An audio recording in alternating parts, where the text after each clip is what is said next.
And here we are, I think. Yeah. All right, my wild and wicked darlings. Lovely to see you. Lovely to see you. Lovely to see you. I'm Tad. Ta-da! That's me. It is 7 o'clock, 7 p.m. on the west coast of America, or Northern America, Norte America. And I'm going to be reading here for, well, doing things and reading for about the next hour. Thank you for joining me. Lovely to see you. I finished the Last of Wind in the Willows on the last broadcast, as expected. So I'm going to be reading something else tonight. And I had a long think and looked up several things and realized that I'm faced again with the same problem as before in terms of a lot of the stories that I was thinking about reading you. They're all still in boxes in the garage. The garage is absolutely chock-a-block with boxes and things piled on top of the boxes, and I can't find any of them. So I'm just going to sing for the entire hour. No, that's not true. I am going to read you something else tonight. And in light of the, what's the word I'm looking for? The nostalgic nature of reading The Wind in the Willows to you, I thought I'd read something else, or another writer who was a major influence on me, although it's possible that this is going to be news to some people. A lot of my favorite writers do not normally come up as being influences to fantasy and science fiction writers, but this guy is definitely one of them. There's several others that are a little strange too, that as far as some people are concerned, but this is definitely somebody who was a favorite of my mom's. She introduced me to his work when I was young, and then I have read ever since on my own, and that is, of course, the writer P.G. Wodehouse. I say, of course, because I put it on the thing for the stuff. But so anyway, because I've got a copy of this around the house that I could actually find, I'm going to read a story from this tonight.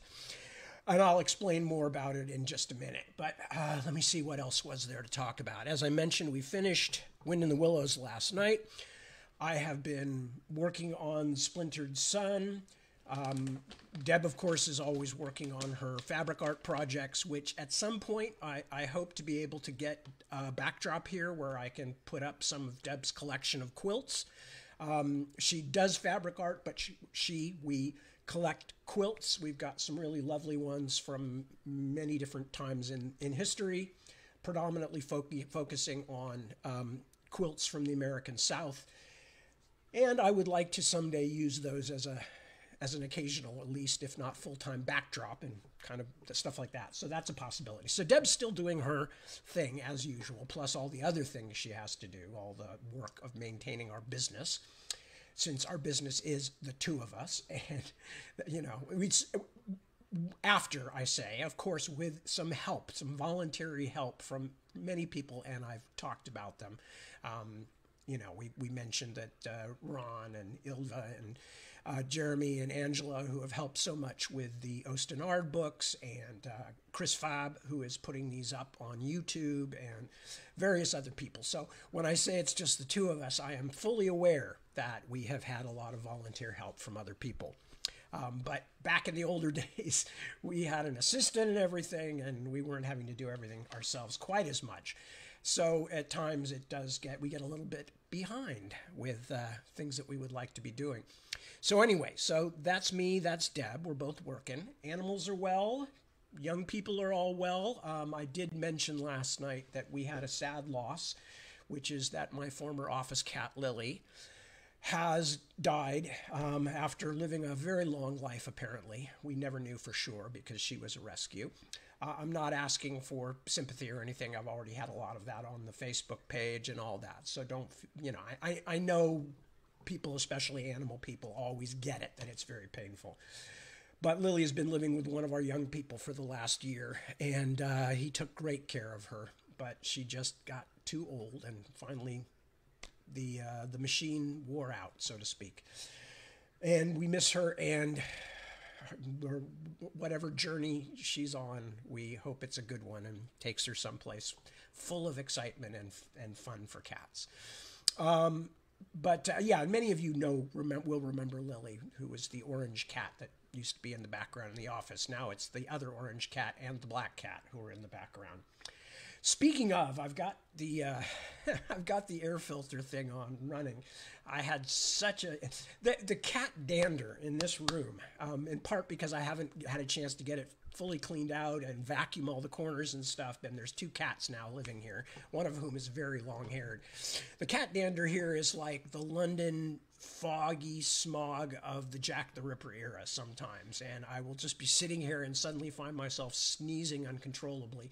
It's happened once or twice while I was doing the reading, so I apologize if it happens. We will have to come up with a long-term solution, which will not include getting rid of the cats, of course, because first of all, they're not my cats, and second of all, animals have a right to be somewhere, especially when they got adopted into our family. So I will try to come up with some solution so I won't be hacking, sneezing, and turning bright red on camera, which is never a good look for anybody.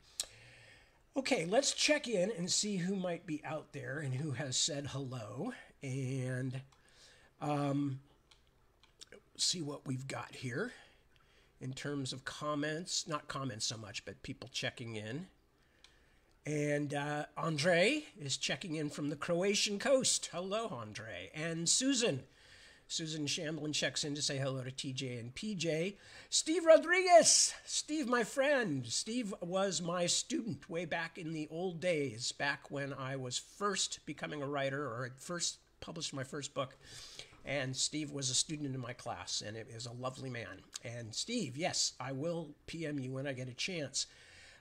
What else have we got here? What else is being held at bay for me? Let's see. Where have all the comments gone? Why can't you show me the comment? It's a constant struggle in my life. I don't know why. Okay, here we go. See if that gets me something. No, that does nothing.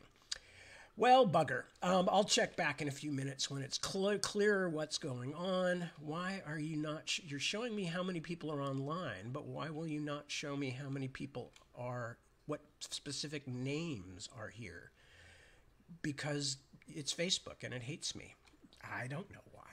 Anyway, and Ray Weatherford, I see, is checking in from Washington State. Hello, Ray. Good to see you. Okay. Yeah, why is this not...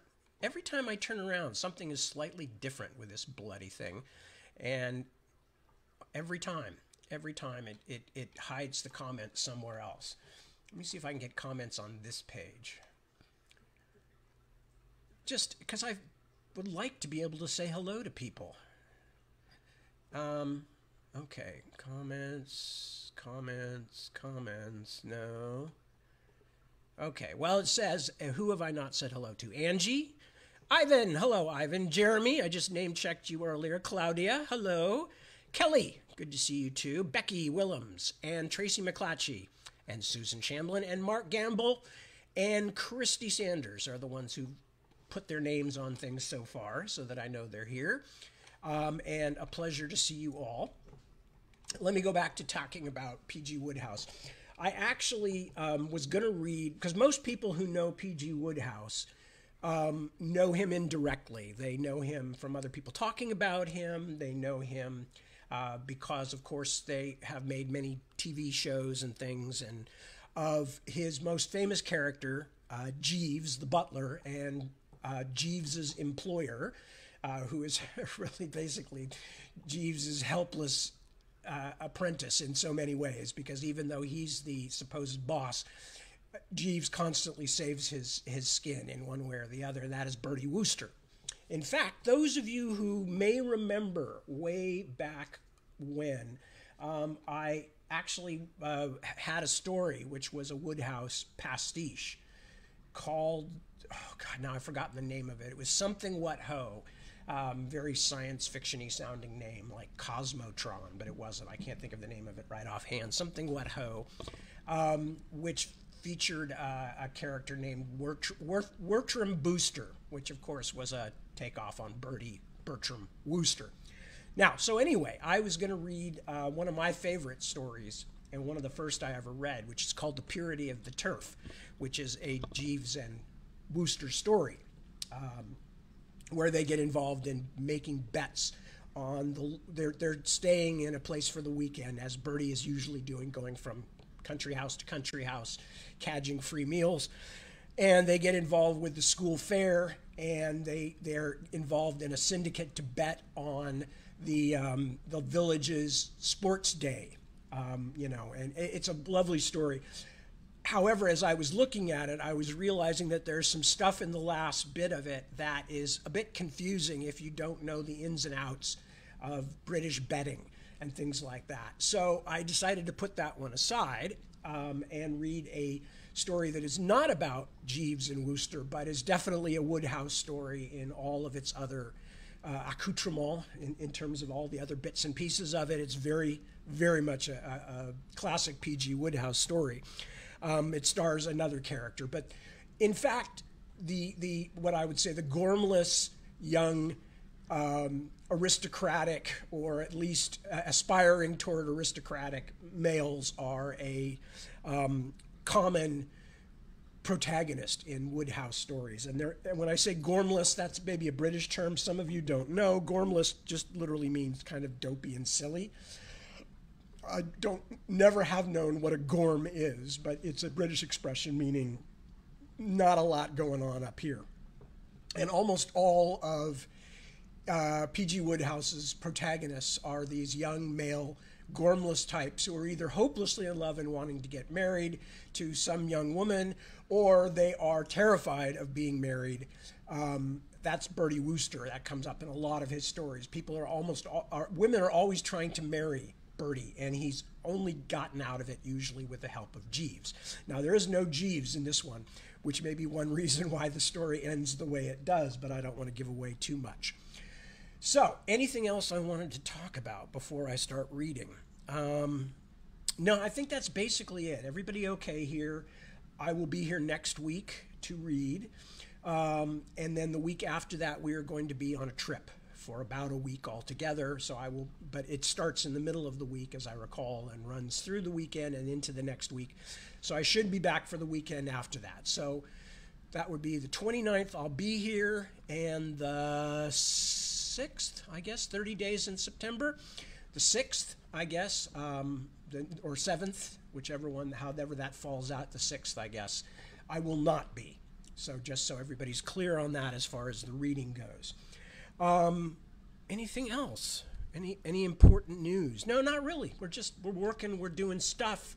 I'm doing stuff. I am continuing to work on my books and sign tip-in pages and all kinds of stuff like that. And so, yeah. So now I am going to read, and I don't know how long the story will take me. It's about 16 pages, but it's always hard to judge because, of course, different books have different fonts and different spacing and all of that. So I can only guess at how long it's going to be. I think I'll do better reading this without my glasses on. Again, this story is by P.G. Wodehouse, and it's spelled like Wodehouse. As a matter of fact, when I was young, I thought it was Wodehouse until I got older and found out it was pronounced differently.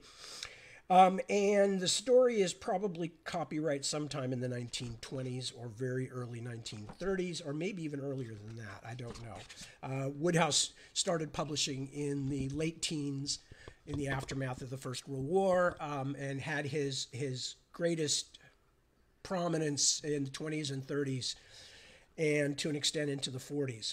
Anyway, so I will be reading. The story is called Goodbye to All Cats, which I felt, after the way they made me sneeze last night, was appropriate. Oh, one last thing to explain. This, as many stories do in Wodehouse, this starts in the local club.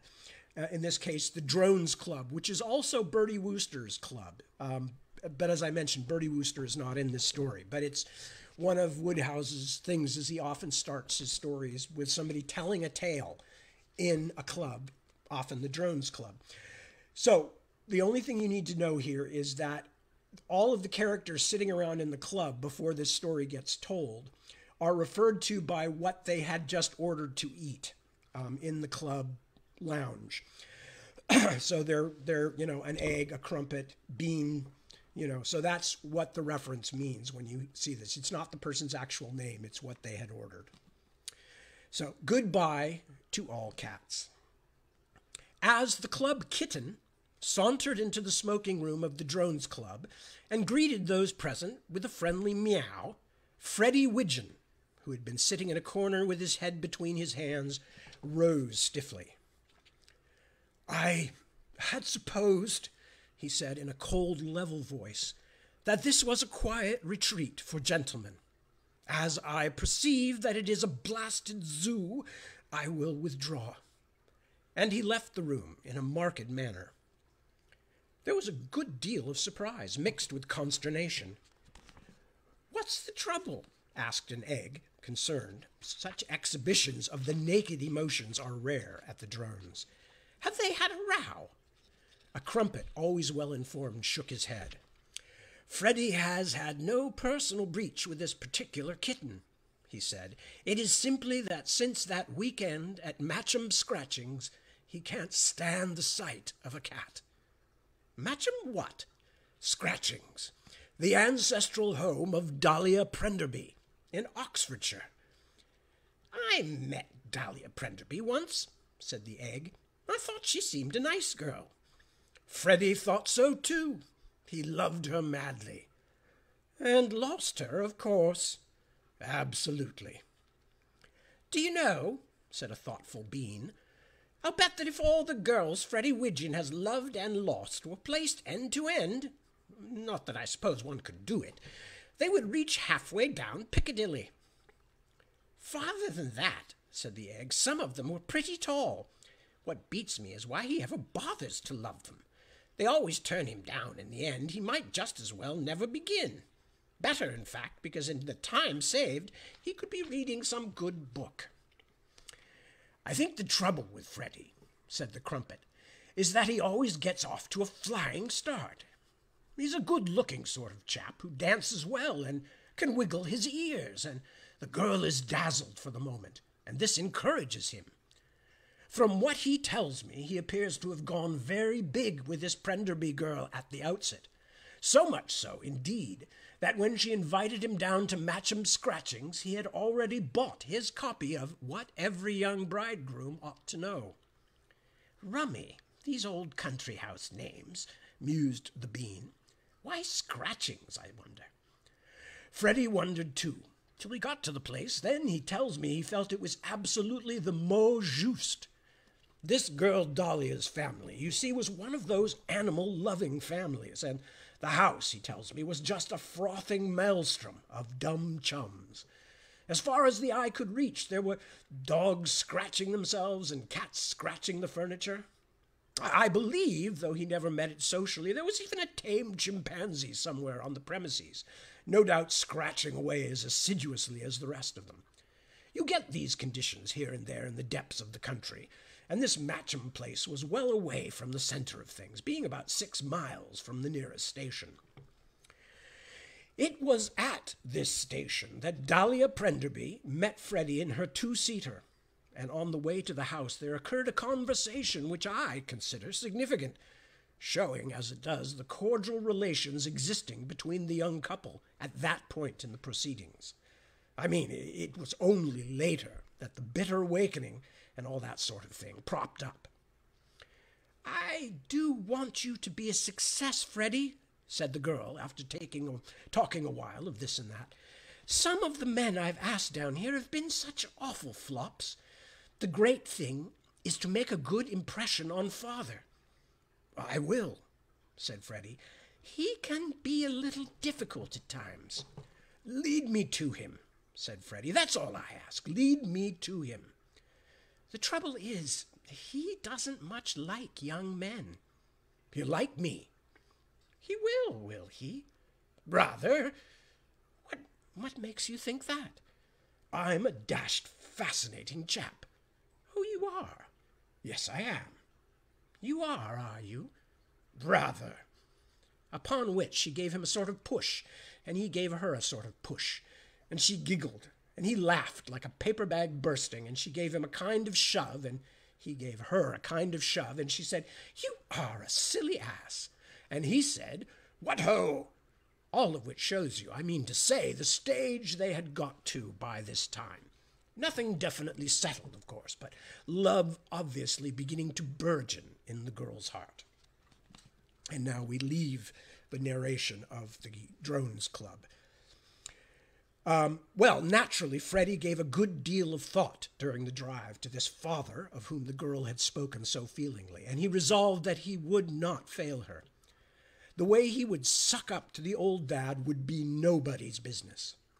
He proposed to exert upon him the full force of his magnetic personality, and looked forward to registering a very substantial hit. Which, being so, I need scarcely tell you, knowing Freddie as you do, that his first act on entering Sir Mortimer Prenderby's orbit was to make the scaliest kind of floater, hitting him on the back of the neck with a tortoiseshell cat not 10 minutes after his arrival. His train having been a bit late, there was no time on reaching the house for any stately receptions or any of that "Welcome to Meadowsweet Hall" stuff. The girl simply shot him up to his room and told him to dress like a streak because dinner was in a quarter of an hour, and then buzzed off to don the soup and fish herself. Soup and fish just means a formal dinner wear. And Freddie was just going well when, looking around for his shirt, which he had left on the bed, he saw a large tortoiseshell cat standing on it, kneading it with its paws.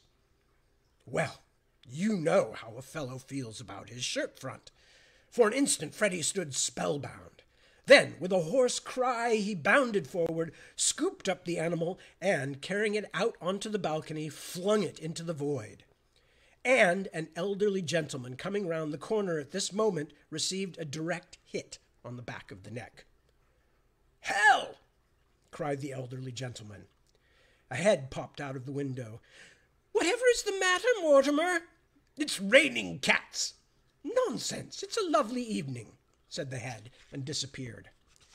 Freddie thought an apology would be in order. I say," he said. The old gentleman looked in every direction of the compass, and finally located Freddie on his balcony. I say," said Freddie, "I'm awfully sorry you got that nasty buffet. It was me." "It was not you, it was a cat." I know. I threw the cat." "Why?" "Well, damn fool." I'm sorry," said Freddie. "Go to blazes," said the old gentleman. Freddie backed into the room, and the incident closed.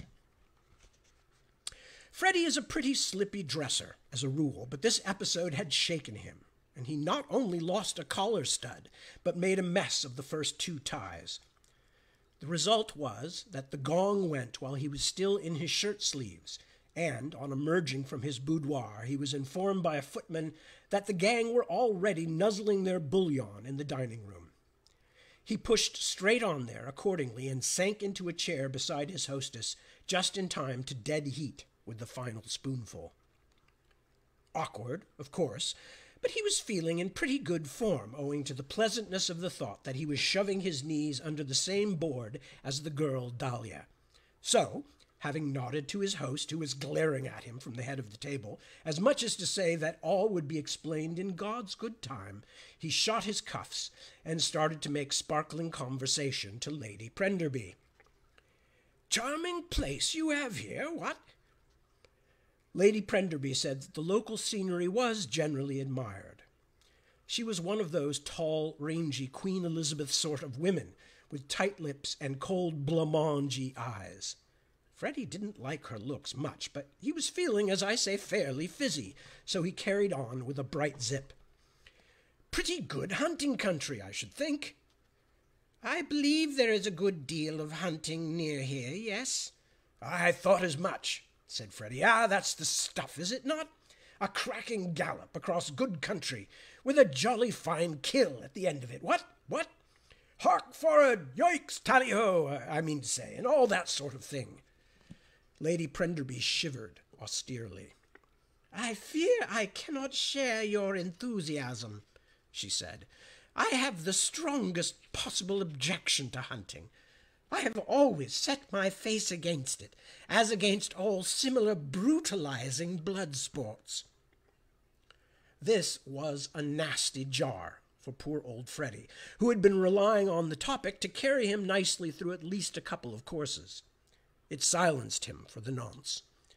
And, as he paused to collect his faculties, his host, who had now been glowering for 6.5 minutes practically without cessation, put a hand in front of his mouth and addressed the girl Dahlia across the table. Freddy thinks he was under the impression that he was speaking in a guarded whisper, but as a matter of fact, the words boomed through the air as if he had been a costermonger calling attention to his Brussels sprouts. "Dahlia?" "Yes, father." "Who's that ugly fella?" "Hush!" "What do you mean, hush? Who is he?" "Mr. Widgeon." "Mr. who?" "Widgeon." "I wish you would articulate clearly and not mumble," said Sir Mortimer fretfully. "It sounds to me just like Widgeon. Who asked him here?" "I did." "Why?" "He's a friend of mine." "Well, he looks a pretty frightful young slab of damnation to me. What I'd call a criminal face." "Hush!" "Why do you keep saying hush? Must be a lunatic, too. Throws cats at people." "Please, father." "Don't say please, father. No sense in it. I tell you he does throw cats at people. He threw one at me. Half-witted, I'd call him, if that. Besides being the most offensive-looking young toad I've ever seen on the premises. How long's he staying?" "Till Monday." "My God, and today's only Friday!" bellowed Sir Mortimer Prenderby. It was an unpleasant situation for Freddy, of course, and I'm bound to admit he didn't carry it off particularly well. What he ought to have done, obviously, was to have plunged into an easy flow of small talk, but all he could think of was to ask Lady Prenderby if she was fond of shooting. Lady Prenderby having replied that, owing to being deficient in the savage instincts and wanton bloodlust that went to make up a callous and cold-hearted murderess, she was not. He relapsed into silence with his lower jaw hanging down. All in all, he wasn't so dashed sorry when dinner came to an end. As he and Sir Mortimer were the only men at the table, most of the seats having been filled by a covey of mildewed females whom he had classified under the general heading of aunts, it seemed to Freddy that the moment had now arrived when they would be able to get together once more under happier conditions than those of their last meeting, and start to learn to appreciate one another's true worth. He looked forward to a cozy tete-a-tete over the port, in the course of which he would smooth over that cat incident, and generally do all that lay within his power to revise the unfavorable opinion of him which the other must have formed. But apparently Sir Mortimer had his own idea of the duties and obligations of a host. Instead of clustering round Freddy with decanters, he simply gave him a long, lingering look of distaste and shot out of the French window into the garden. A moment later his head reappeared, and he uttered the words, "You and your damn cats." Then the night swallowed him again. Freddy was a good deal perplexed. All this was new stuff to him. He had been in and out of a number of country houses in his time, but this was the first occasion on which he had ever been left flat at the conclusion of the evening meal, and he wasn't quite sure how to handle the situation. He was still wondering when Sir Mortimer's head came into view again, and its owner, after giving him another of those long, lingering looks, said, "Cats, forsooth," and disappeared once more. Freddy was now definitely piqued. It was all very well, he felt, Dahlia Prenderby telling him to make himself solid with her father, but how can you make yourself solid with a fellow who doesn't stay put for a couple of consecutive seconds? If it was Sir Mortimer's intention to spend If it was Sir Mortimer's intention to spend the remainder of the night flashing past like a merry-go-round, there seemed little hope of anything amounting to a genuine rapprochement. It was a relief to his feelings when there suddenly appeared from nowhere his old acquaintance, the tortoise-shell cat. It seemed to offer him a means of working off his spleen. Taking from Lady Prenderby's plate, accordingly, the remains of a banana, he plugged the animal at a range of 2 yards. It yowled and withdrew, and a moment later there was Sir Mortimer again. "Did you kick that cat?" said Sir Mortimer.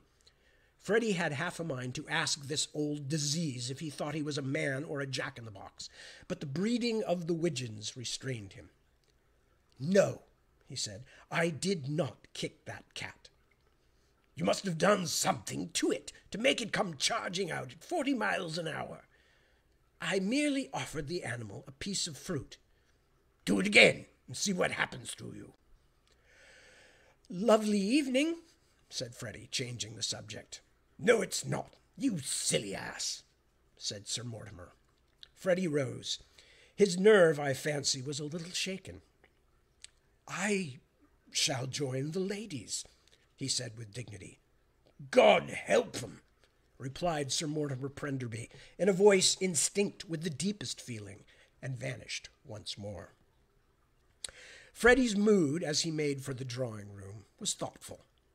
I don't say he has much sense, but he's got enough to know when he is and when he isn't going with a bang. Tonight, he realized, he had been very far from going in such a manner.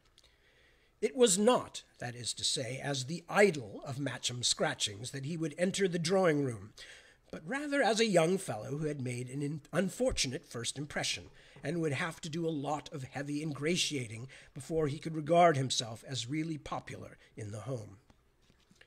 He must bustle about, he felt, and make up leeway.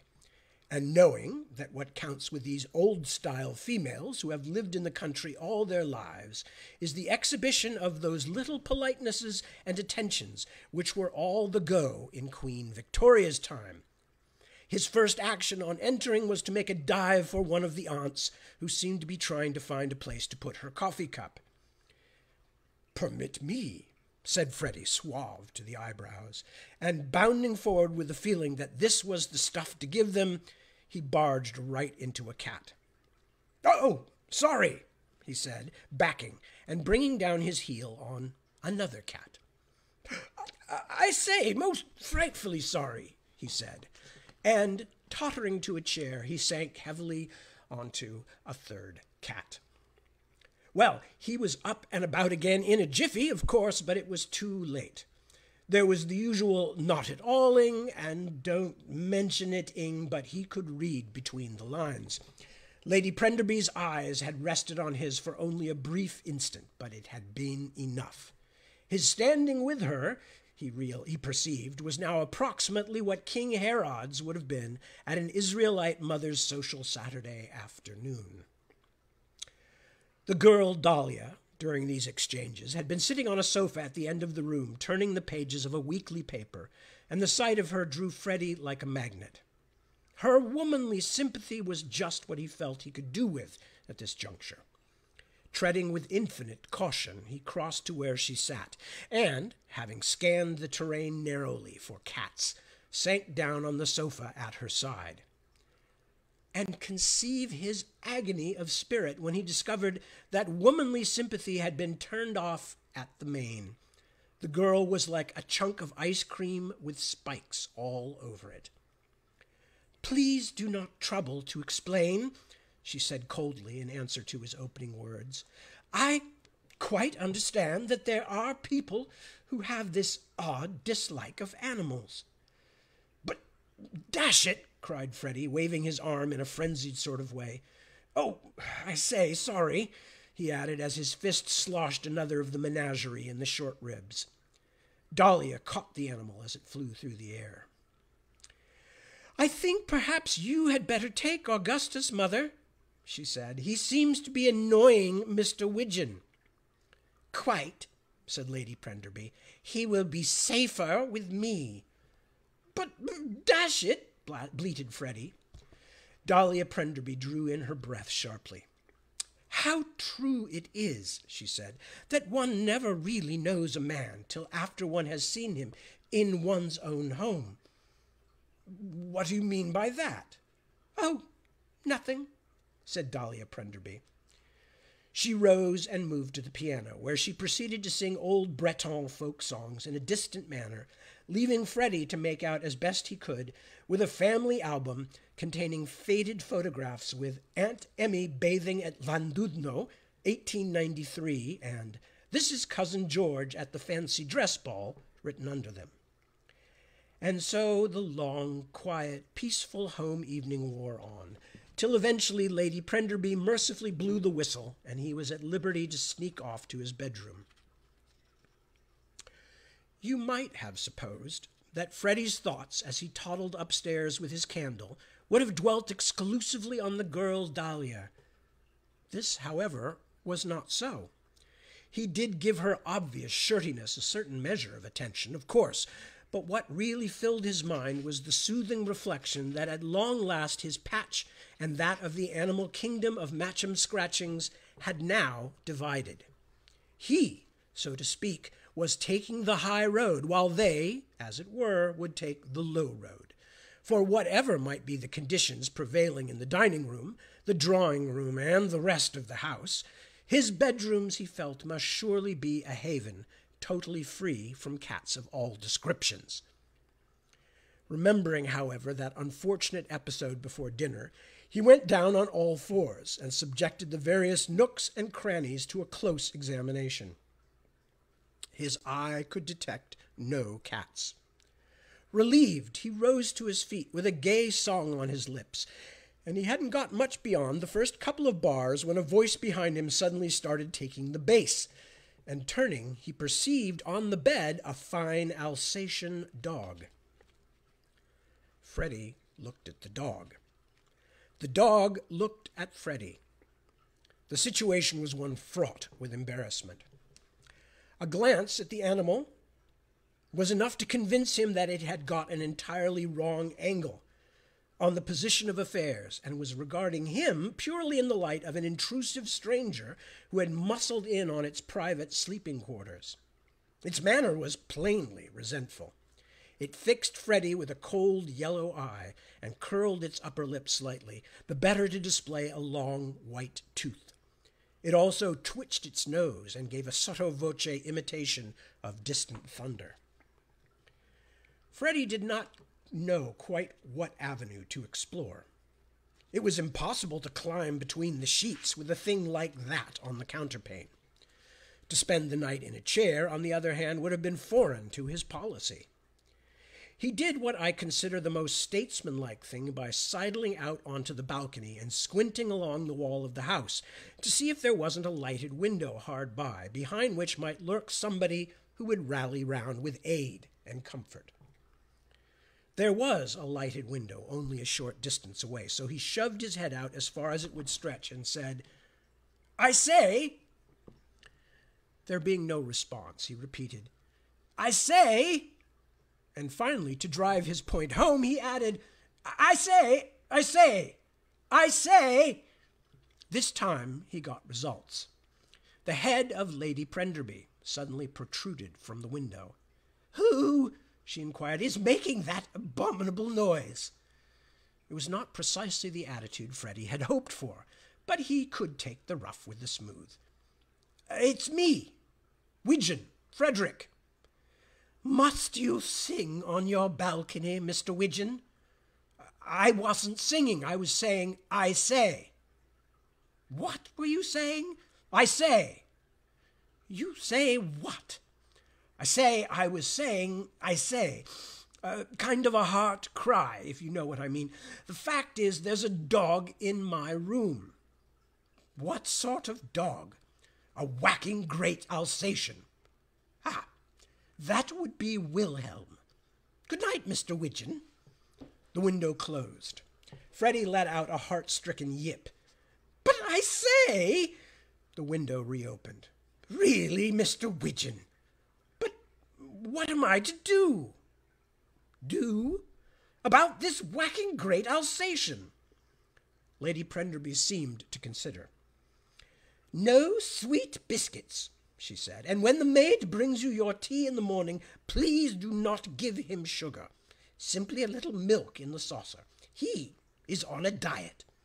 Good night, Mr. Widgeon." Freddie was now pretty well nonplussed.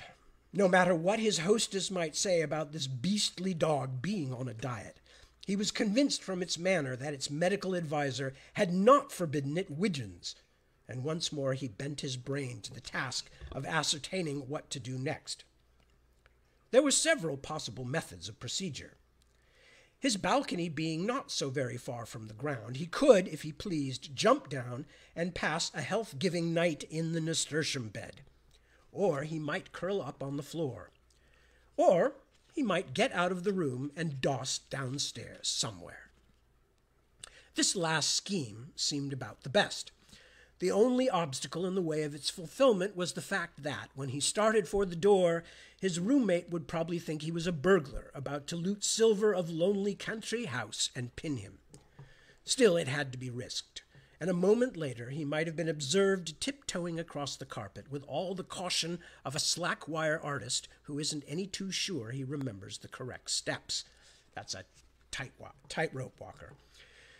Well, it was a near thing. At the instant when he started, the dog seemed occupied with something that looked like a cushion on the bed. It was licking this object in a thoughtful way, and paid no attention to Freddie till he was halfway across no man's land.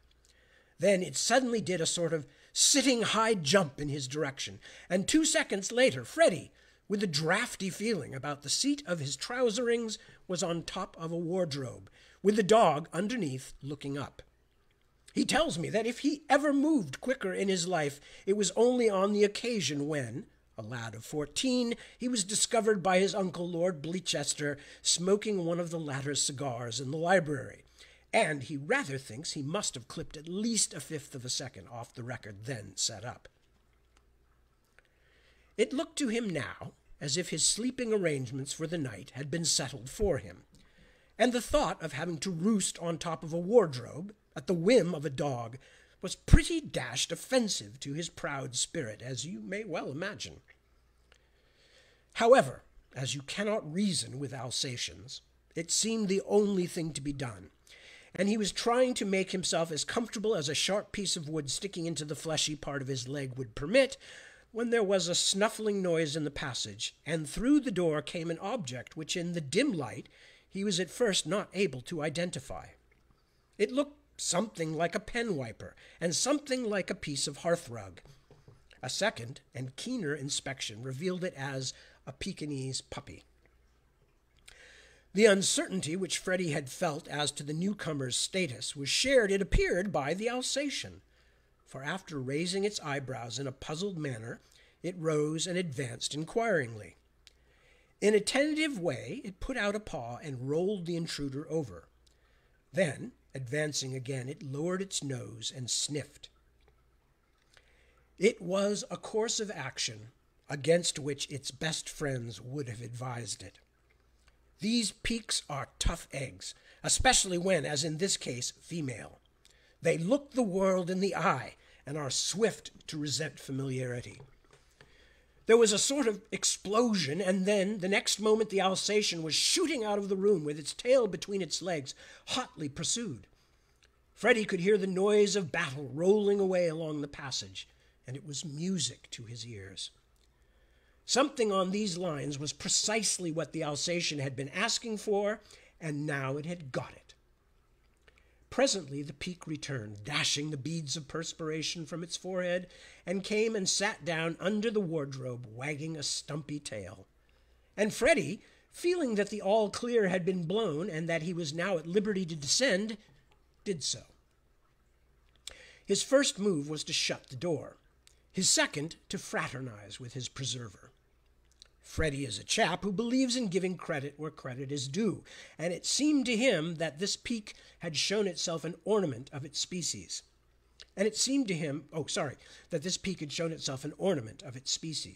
He spared no effort, accordingly, to entertain it.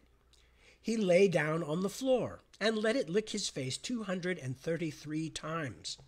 He tickled it under the left ear, the right ear, and at the base of the tail, in the order named. He also scratched its stomach. All these attentions the animal received with cordiality and marked gratification, and as it seemed still in pleasure-seeking mood, and had plainly come to look upon him as the official master of the revels, Freddie, feeling that he could not disappoint it, but must play the host no matter what the cost to himself, took off his tie and handed it over. He would not have done it for everybody, he says, but where this life-saving peak was concerned, the sky was the limit. Well, the tie went like a breeze. It was a success from the start. The peak chewed it and chased it and got entangled in it and dragged it about the room and was just starting to shake it from side to side when an unfortunate thing happened. Misjudging its distance, it banged its head a nasty wallop against the leg of the bed. There is nothing of the stoic Red Indian at the stake about a puppy in circumstances like this. A moment later, Freddie's blood was chilled by a series of frightful shrieks that seemed to ring through the night like the dying cries of the party of the second part to a first-class murder. It amazed him that a mere peak, and a juvenile peak at that, should have been capable of producing such an uproar. He says that a baronet stabbed in the back with a paper knife in his library could not have made half such a row. Eventually the agony seemed to abate. Quite suddenly, as if nothing had happened, the peak stopped yelling and with an amused smile started to play with the tie again. And at the same moment there was a sound of whispering outside and then a knock at the door. "Hello?" said Freddie. "It is I, sir, Biggleswade." "Who's Biggleswade?" "The butler, sir." "What do you want?" "Her ladyship wishes me to remove the dog which you are torturing." There was more whispering. "Her ladyship also desires me to say that she will be reporting the affair in the morning to the Society for the Prevention of Cruelty to Animals." There was another spot of whispering. "Her ladyship further instructs me to add that, should you prove recalcitrant, I am to strike you over the head with the poker." Well, you can't say this was pleasant for poor old Freddie, and he didn't think so himself. He opened the door to perceive without a group consisting of Lady Prenderby, her daughter Dahlia, a few assorted aunts, and the butler, with poker.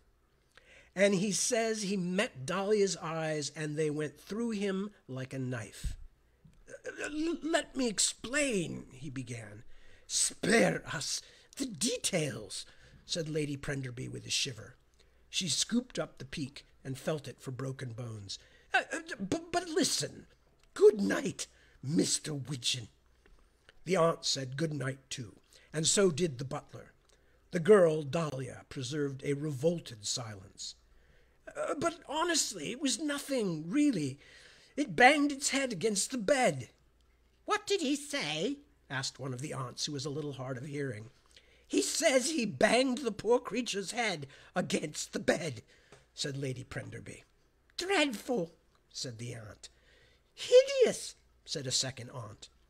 A third aunt opened up another line of thought. She said that with men like Freddie in the house, was anyone safe?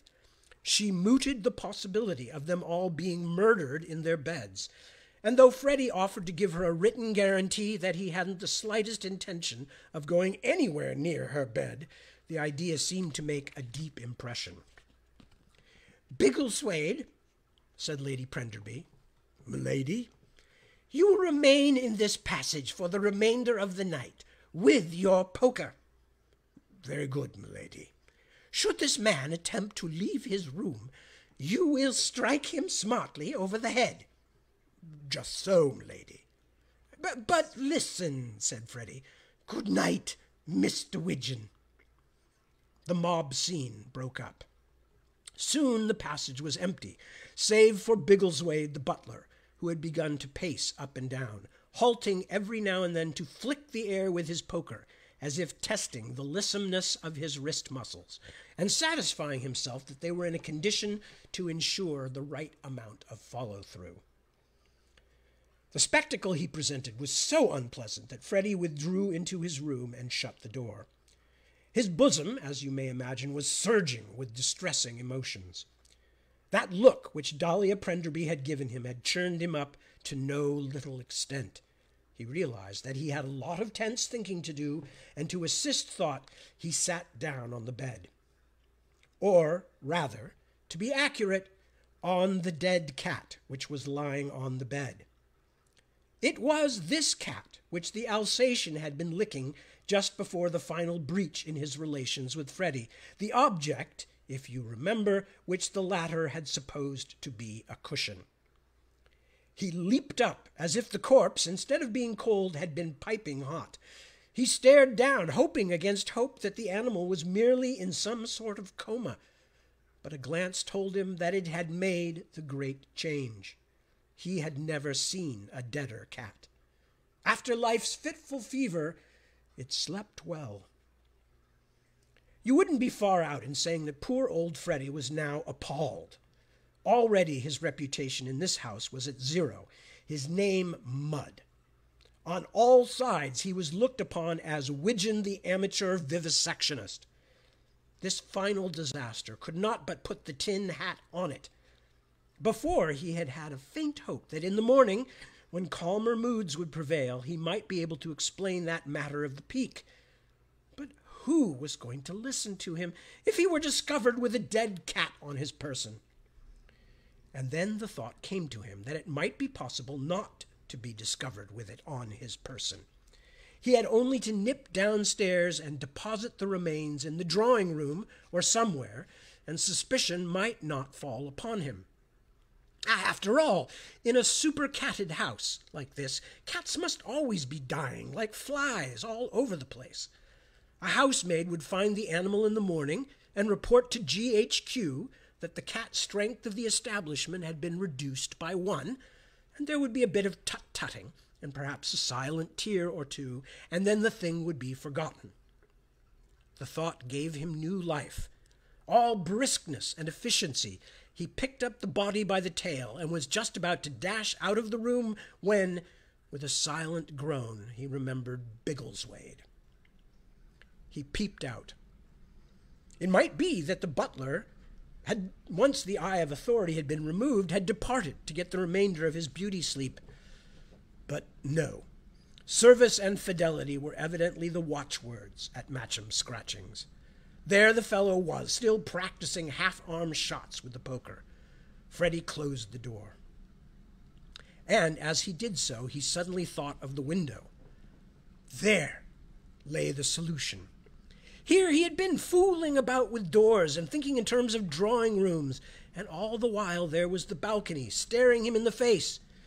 All he had to do was shoot the body out into the silent night and let gardeners, not housemaids, discover it. He hurried out. It was a moment for swift action. He raised his burden. He swung it to and fro, working up steam. Then he let it go. And from the dark garden there came suddenly the cry of a strong man in his anger. "Who threw that cat?" It was the voice of his host, Sir Mortimer Prenderby. "Show me the man who threw that cat!" he thundered. Windows flew up. Heads came out. Freddie sank to the floor of the balcony and rolled against the wall. "Whatever is the matter, Mortimer?" "Let me get at the man who hit me in the eye with a cat." "A cat?" Lady Prenderby's voice sounded perplexed. "Are you sure?" "Sure? What do you mean, sure? Of course I'm sure. I was just dropping off to sleep in my hammock when suddenly a great ghastly cat came whizzing through the air and caught me properly in the eyeball. It's a nice thing. A man can't sleep in hammocks in his own garden without people pelting him with cats. I insist on the blood of the man who threw that cat." "Where did it come from?" "Must have come from that balcony there." "Mr. Widgeon's balcony," said Lady Prenderby in an acid voice. "As I might have guessed." Sir Mortimer uttered a cry. "So might I have guessed. Widgeon, of course, that ugly feller. He's been throwing cats all evening. I've got a nasty sore place on the back of my neck where he hit me with one before dinner. Somebody come and open the front door.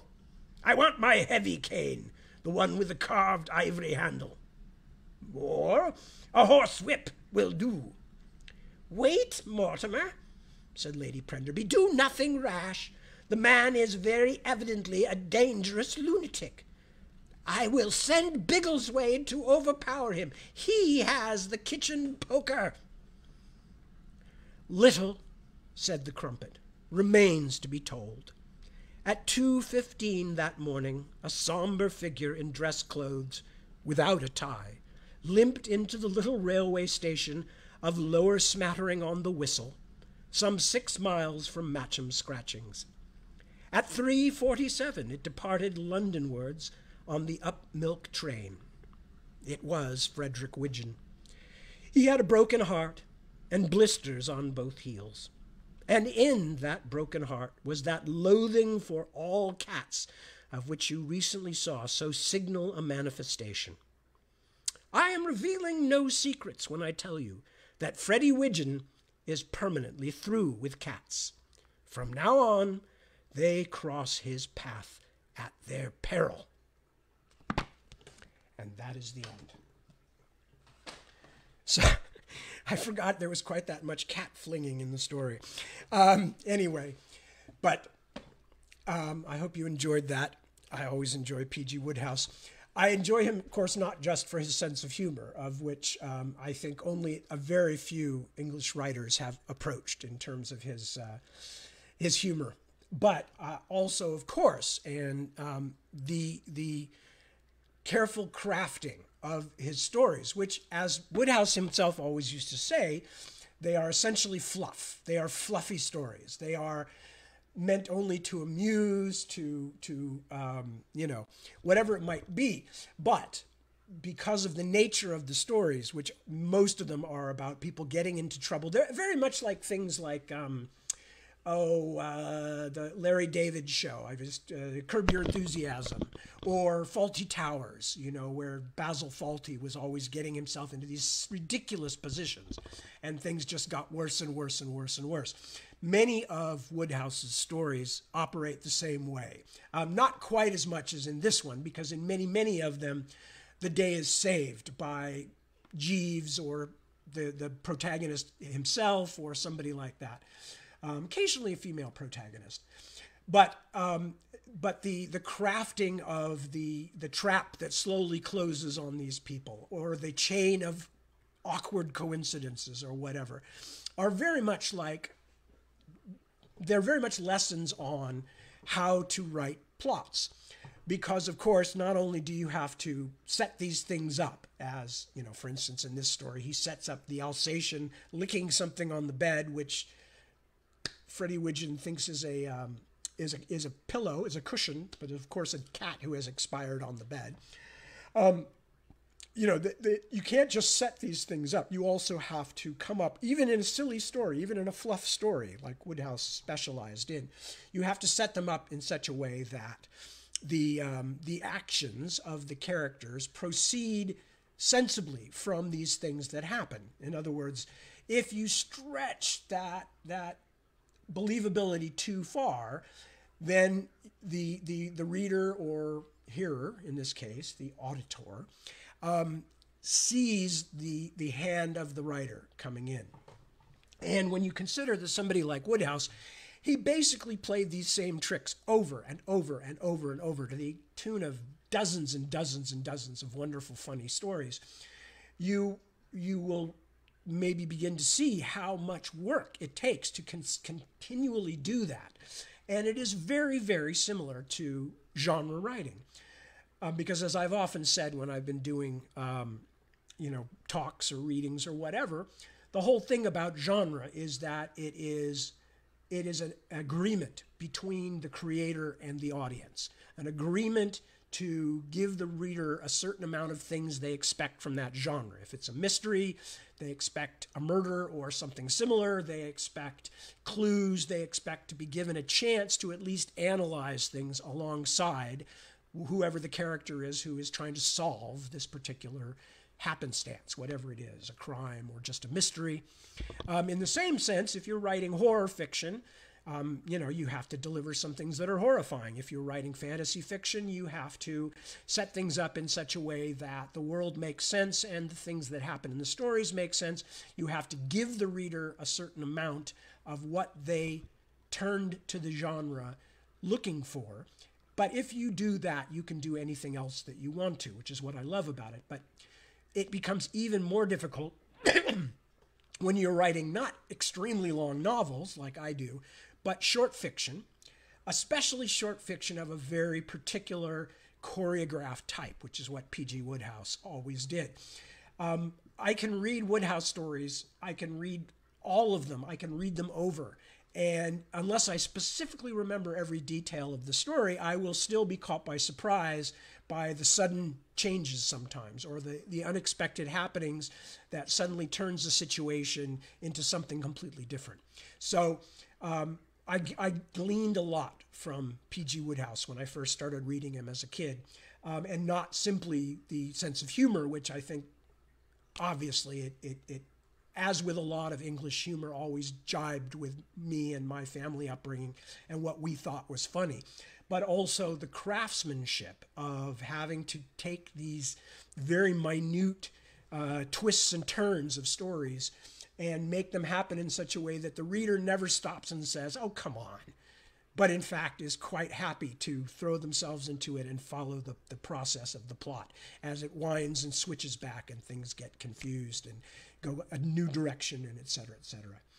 Anyway, so with that, I am done for the night. I will be back next week. Don't know what I'm going to be reading yet. Really could be anything, because I'm reluctant to start anything long when we're going to be out of town the week after that. But I will be back next week for the regular times. I want to thank you, as always, for joining me and making this a fun part of my weekend, and I hope a fun part of yours as well.